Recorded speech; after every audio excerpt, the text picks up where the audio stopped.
ಕುರಿತು ಎಲ್ಲ ನಾಗರಿಕ ಬಂಧುಗಳು ತಾವುಗಳು ಎಲ್ಲ ವಯೋಮಾನದವರು, ಚಿಕ್ಕ 6 ವರ್ಷದ ಮಕ್ಕಳಿಂದ ಹಿಡಿದು 60 ವರ್ಷದವರೆಗೂ ಕೂಡ ಎಲ್ಲ ವಯೋಮಾನದ ನಾಗರಿಕ ಮತ್ತು ಅಕ್ಕಪಕ್ಕದ ಭಾಗದ ನಾಗರಿಕರು ಈ ಒಂದು ಕಾರ್ಯಕ್ರಮಕ್ಕೆ ಬಂದು ಎಲ್ಲರೂ ಅತ್ಯಂತ ಸುಸಜ್ಜಿತವಾಗಿ ಯೋಗವನ್ನ ಅಭ್ಯಾಸ ಮಾಡಿದ್ದೀರಿ.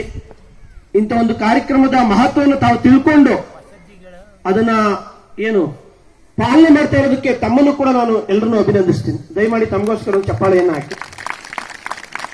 ಸಮಯ ಕಡಿಮೆ ಇದೆ, ನಾನು ಕೂಡ ಬೆಂಗಳೂರಿನಲ್ಲಿ ಒಂದು ಕಾರ್ಯಕ್ರಮಕ್ಕೆ ತೆರಳಬೇಕಾಗಿದೆ. ನನಗೂ ಇಲ್ಲಿ ಕೊಟ್ಟಿರುವಂತಹ ಕಾಲಾವಕಾಶ 5 ನಿಮಿಷ.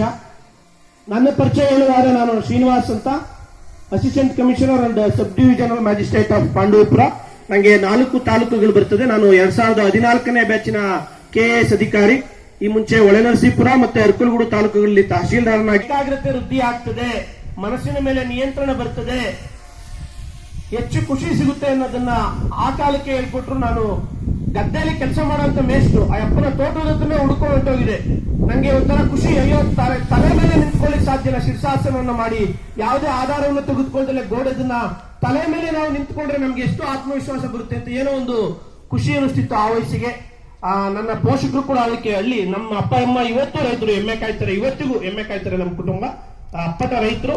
ಆದ್ರೂ ನಮ್ಮ ತಂದೆ ತಾಯಿ ನಂಗೆ ಅದನ್ನ, ನಮ್ಮ ತಾತ ಅನ್ನೊಬ್ಬ ಬಹುಶಃ ನಮ್ಮ ನಾರಾಯಣ ರೆಡ್ಡಿ ಅವರ ಏಜ್ ಅನ್ಸುತ್ತೆ, ಅವ್ರು 80 ವರ್ಷ ಇದ್ದಾಗ ತೀರ್ಕೊಂಡ್ರು. ಅವರು ಕೂಡ ನಂಗೆ ಪೋಷಣೆಯನ್ನ ಮಾಡಿದ್ರು. ನಾನು 6ನೇ ತರಗತಿಯಿಂದ ಇದುವರೆಗೂ ಕೂಡ ನಿರಂತರವಾಗಿ ಯೋಗವನ್ನ ಮಾಡ್ಕೊಂಡು ಬಂದಿದ್ದೇನೆ. ನಂಗೆ ಅದ್ರ ಲಾಭವನ್ನು ನಾನು ಪಡ್ಕೊಂಡಿದ್ದೀನಿ. ಕಲಿಕೆಯಲ್ಲಿ ಅತಿ ಹೆಚ್ಚು ಅಂಕಗಳನ್ನ ಪಡ್ಕೊಂಡಿದ್ದೀನಿ. ಆ ಜೀವನದಲ್ಲಿ ನಾನು ಒಂದು ಹಂತಕ್ಕೆ ಕಲಿಕೆಯಲ್ಲಿ ಅತಿ ಹೆಚ್ಚು ಸಾಧನೆಯನ್ನು ಮಾಡಲಿಕ್ಕೆ ಯೋಗಾಭ್ಯಾಸ ನನಗೆ ಅನುಕೂಲವಾಗಿದೆ. ಪಥ ಕಾಯಿಲೆಗಳಿತ್ತು, ಈಗ ಸೆಡೆಂಟರಿ ಲೈಫ್ ಸ್ಟೈಲ್ ಇಂದ ಹೆರಿಡಿಟರಿ ಡಿಸೀಸ್ ಕಡಿಮೆ ಆಗಿ ಲೈಫ್ ಸ್ಟೈಲ್ ಡಿಸೀಸಸ್ ಜಾಸ್ತಿ ಆಗ್ತಾ ಇದೆ. ಭಾರತದಲ್ಲಿ ಬದುಕುವಂತ ಪ್ರತಿ 3 ಜನರಲ್ಲಿ ಒಬ್ಬರಿಗೆ ಶುಗರ್ ಬರ್ತಾ ಇದೆ. ಯಾಕೆಂದ್ರೆ ನಾವು ಕೆಲಸ ಮಾಡೋ ರೀತಿ ಬದಲಾಗಿದೆ. ನಾವು ಒಂದು ಹಾಲು ತಗೊಂಡ್ಬರ್ಬೇಕು ಅಂದ್ರೂ ಸ್ಕೂಟಿ ಇದೆ, ಹೋಗ್ತೀವಿ. ನಮ್ಮ ಅಕ್ಕಂದ್ರು, ನಮ್ಮ ಅವ್ವಂದ್ರು ಈಗ 15 ವರ್ಷಕ್ಕೆ ಮುಂಚೆ ನಡಿನ ಮೇಲೊಂದು, ತಲೆ ಮೇಲೊಂದು ಎಲ್ಲ ಹೊತ್ಕೊಂಡು ಬಿಂದಿಗೆನ ಅರ್ಧ ಕಿಲೋಮೀಟರ್ ನೀರು ತರಬೇಕಿತ್ತು. ಮನೆಗೆ ನೀರು ಬರ್ತದೆ ಇವತ್ತು. ಹೌದಲ್ವಾ? ನಾವು ಕಸ ಗುಡಿಸ್ಲಿಕ್ಕೂ ಕೂಡ ಕೆಲಸ ಮಾಡ್ತಾ ಇಲ್ಲ, ವಾಕ್ ಮಾಡ್ತಾ ಇಲ್ಲ, ಒತ್ತಡ ಜಾಸ್ತಿ ಆಗಿದೆ.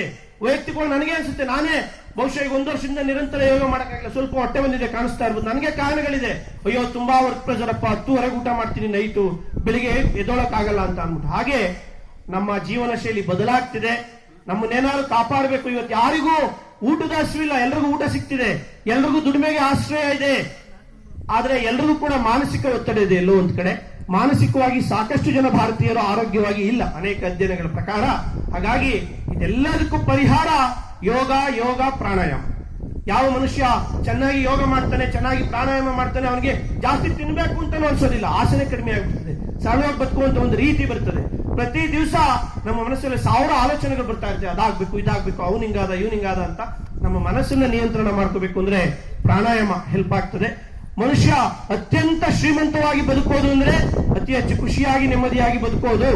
ಆ ನೆಮ್ಮದಿ ಮತ್ತು ಸುಖವನ್ನ ಕಾಣಲಿಕ್ಕೆ ಯೋಗ ಮತ್ತೆ ಪ್ರಾಣಾಯಾಮ 100ಕ್ಕೆ 100ರಷ್ಟು ಖಾತ್ರಿಯನ್ನ ಕೊಡ್ತದೆ. ನಮಗೆ ಸುಖ ಸಿಗುತ್ತೆ ಅನ್ನೋದನ್ನ ನಾವೆಲ್ಲರೂ ಪುಣ್ಯವಂತರು. ಭಾರತೀಯ ಪರಂಪರೆಯಲ್ಲಿ ಇದು ಬಂದಿದೆ. ನಮ್ಮ ಮಾನ್ಯ ಭಾರತ ಸರ್ಕಾರದ ಪ್ರಯತ್ನವಾಗಿ ಇಡೀ ವಿಶ್ವದಲ್ಲಿ ಇವತ್ತು ಅಂತಾರಾಷ್ಟ್ರೀಯ ಯೋಗ ದಿನವನ್ನು ಆಚರಿಸ್ತಾ ಇದ್ದಾರೆ. ಇಡೀ ವಿಶ್ವಕ್ಕೆ 800 ಕೋಟಿ ಜನ ವಾಸ ಮಾಡುವಂತ ವಿಶ್ವಕ್ಕೆ ಯೋಗ ಮಾಡಿದ್ರೆ ನಮಗೆ ಲಾಭ ಇದೆ.